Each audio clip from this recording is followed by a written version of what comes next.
خراسان سے سیاہ پرچم نکلیں گے جنہیں کوئی طاقت جن کا رخ پھیر نہیں سکے گی، یہاں تک کہ وہ ایلیا میں جا کر نصب ہو جائیں گے۔ اس حدیث میں دو لفظ اگر نہ سمجھ لیں ہم تو حدیث سمجھ میں نہیں آتی۔ آپ کو معلوم ہے کہ دنیا میں ملکوں کے نام بدلتے رہے ہیں۔ 50 سال پہلے پاکستان کے نام سے کوئی ملک تھا ہی نہیں۔ حضور کے زمانے میں خراسان ایک بہت بڑا ملک تھا، اور آج کے افغانستان کا تقریباً 2/3 سب سے نچلا جو اس کا ریگستانی سا علاقہ ہے سیستان کہلاتا تھا، اس سے اوپر جو ہے خراسان تھا۔ پاکستان کا بھی ملحقہ علاقہ اس میں شامل تھا۔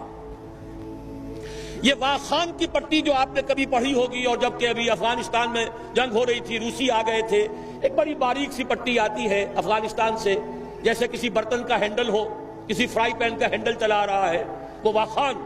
اس کتابوں میں لکھا ہے کہ یہ خراسان کی مشرقی سرحد تھی۔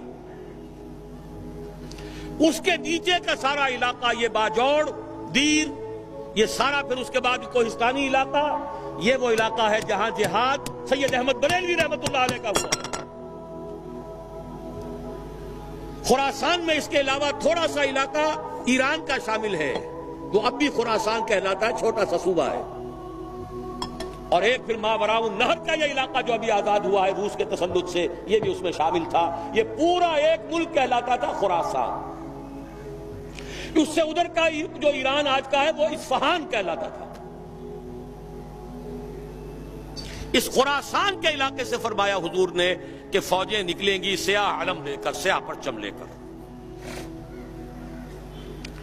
ایلیا حضور کے زمانے میں نام تھا یروشلم کا۔ یروشلم کو سن 70 عیسوی میں جب تباہ و برباد کیا ہے ٹائٹس رومی نے، بالکل تباہ و برباد کر دیا، اس کو پھر اجاڑ دیا جیسے کبھی نیبوکڈنیزر نے اجاڑا تھا۔ اس کے بعد ایمپرر ہیڈریان تھا، ایک رومن ایمپرر، اس نے دوبارہ آباد کر کے اس کا نام بھی رکھا ہے ایلیا۔ اب وہ یروشلم نہیں تھا، اور سن 70 عیسوی سے ان کا جو سیکنڈ ٹیمپل تھا وہ گرا پڑا ہوا، آج تک گرا پڑا ہے، ایلیا کہلاتا تھا۔ اس ایلیا کے بارے میں حضور نے خبر دی۔ اس حدیث سے معلوم ہوا کہ یہ مسلمانوں کے ہاتھوں سے نکل چکا ہوگا، لیکن ان کو لینے والے خراسان سے چل کر آئیں گے، کوئی مشرق، کوئی اور ملک کے لوگ نہیں لے سکیں گے۔ نوٹ کیجئے ذرا حدیث کو۔ یہ ایلیا تاریخی اعتبار سے مسلمانوں کے ہاتھ سے 2 دفعہ نکلا ہے۔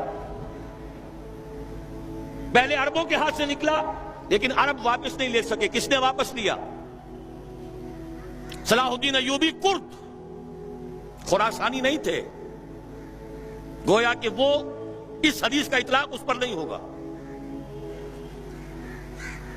اب دوبارہ ہاتھ سے نکلا ہے، صاف نظر آتا ہے کہ عربوں میں تو دم ہے ہی نہیں۔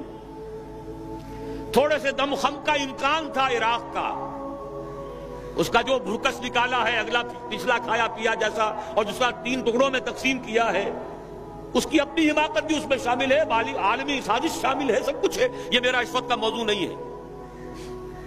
عالم عرب میں کوئی ملک ایسا نہیں ہے کہ جو چیلنج کر سکے۔ خراسان کے علاقے سے فوجیں جائیں گی جو ایلیا کو دوبارہ حاصل کریں گی۔